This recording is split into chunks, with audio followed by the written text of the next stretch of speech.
So as the meat cooks, I've decided to cook the kienyeji vegetables.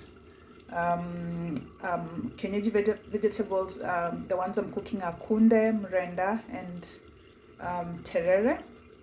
I don't know the English names, but yeah, they're the indigenous vegetables, sorry. So the first step is to put some water in a saucepan, just a bit, until your ancestors tell you that's enough. You don't need so much because this water is going to be used to steam the vegetables. Okay, ideally I'm going to boil them, but I'll just call it steaming. So some people don't boil, some people just go directly and fry them, but I prefer, because I want a certain consistency and I don't like tasting raw indigenous vegetables. They sometimes can be bitter. So I'm boiling mine. I'll let the water simmer for a bit, and then I've already washed the vegetables. I'll show you, then I'll put them in. So here we have the traditional vegetables, the indigenous vegetables.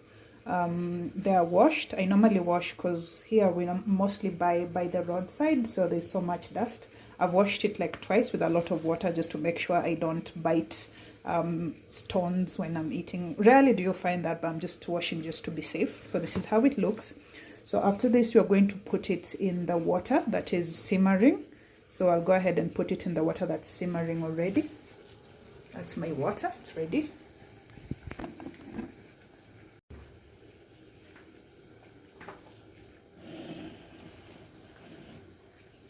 So I'm putting my traditional vegetables in the water so they can boil.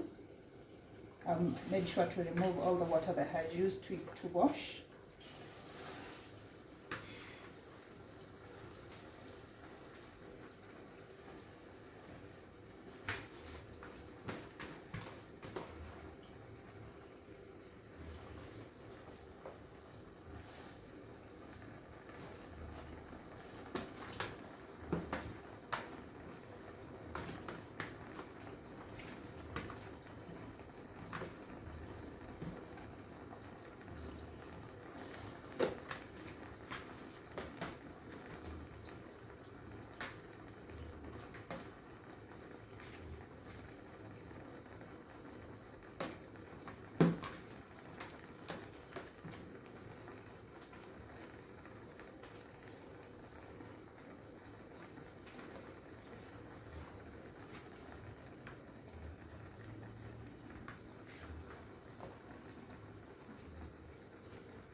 So you can push it in, but after a while the hot water is just going to absorb all these veggies and they go down.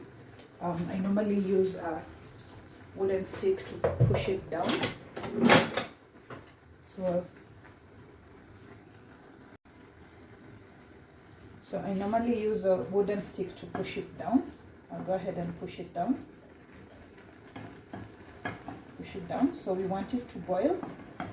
Sometimes it overflows, like when it's boiling, the water might start pouring on the side, so you just have to keep pushing it down and let it boil, okay? And then after a few minutes the water will come and overwhelm these vegetables and it will be on top. So you just come and be turning, just turning for like 20 minutes. It should be ready. Yeah. So the vegetable mixture is Kunde, Terere, and Mrenda. Mrenda is like okra, it stretches. So I cover it just to make sure it's boiling properly. But I'm normally very careful because when I cover is when it overflows very fast.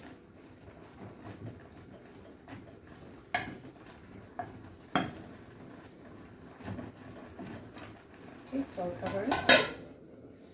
But I'll keep checking in case it overflows. I'll open that lid. So now after around 25, almost 30, actually 20 to 25 minutes, the vegetables are ready. They've turned color a bit. Some people might prefer to remove them earlier, like 10 minutes in.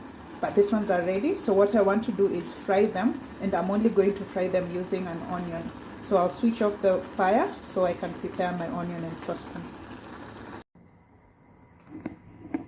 So after removing the vegetables from fire, the traditional vegetables, I put it on a melamine plate You can just put it on anything. I put it aside because I want to fry my onions on the same saucepan so I don't wash so many dishes.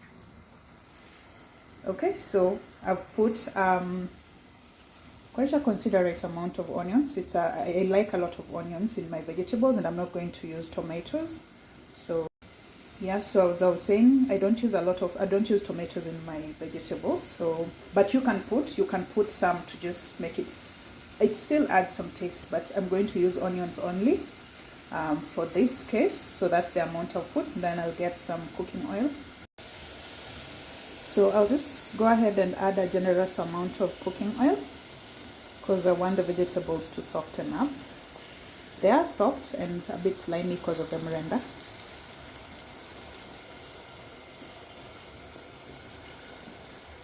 After adding this, I'm going to leave the onions to brown, to just turn golden brown, and then I add the vegetables.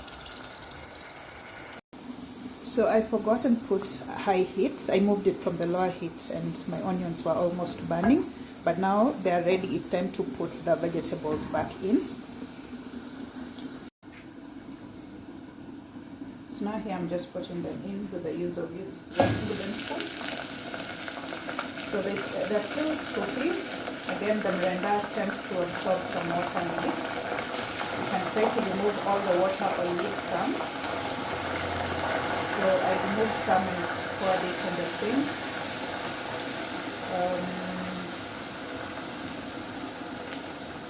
Here we are.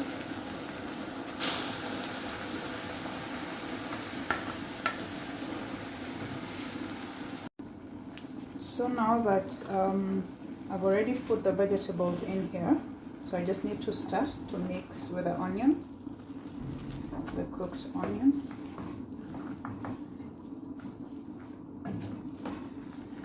I really don't like burnt onions, but at least they weren't so badly off. They're okay. But yeah, I hate this.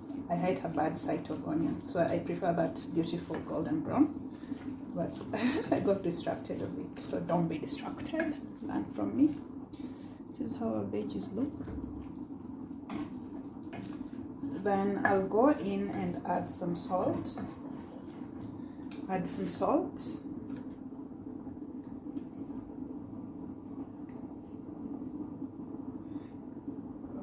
That should be okay. So my ancestors just tell me that's enough. I rarely put a lot of salt in my food, so it may look like a lot, but it's really not. It's just enough. Okay, so that's the salt. And then some people might decide to go in with... So after putting salt, some people might decide to go in with Royco cubes. This is how they look. This is how Royco cube looks. Oh, I'm not getting a clearer view. That's how it looks. So I'll just open it quickly and I'll just put one because I don't want to alter the taste. It gives it a beefy taste. Like this is how it looks, and then you try to crumble it inside the veggies with your fingers. Just crumble it inside. I mostly use this for my sukuma wiki, not so much for the traditional vegetables, but sometimes I do. So just one, okay? But for my sukuma, I can put even 3. So I just put 1.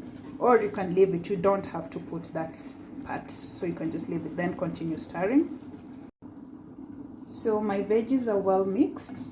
I want to simmer them on low heat for like 10 minutes, then they're ready to serve. So I'll cover it and simmer it on low heat.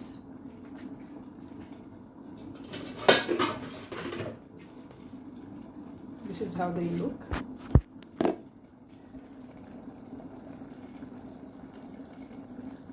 Yummy, yummy.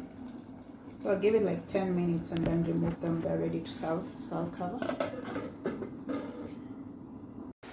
So after around 15 minutes after frying them, my vegetables are ready. A bit overcooked, but they're okay. So the secret with these vegetables depends with what you want. I wanted something soft. I don't like feeling the toughness of some of these traditional vegetables. So yeah, they're ready for serving. So I'll go ahead and switch off my heat, and you can eat this with ugali as it is. You can decide to serve your beef or fish or any other protein, eggs on the side, and have it with ugali. It's best eaten with ugali.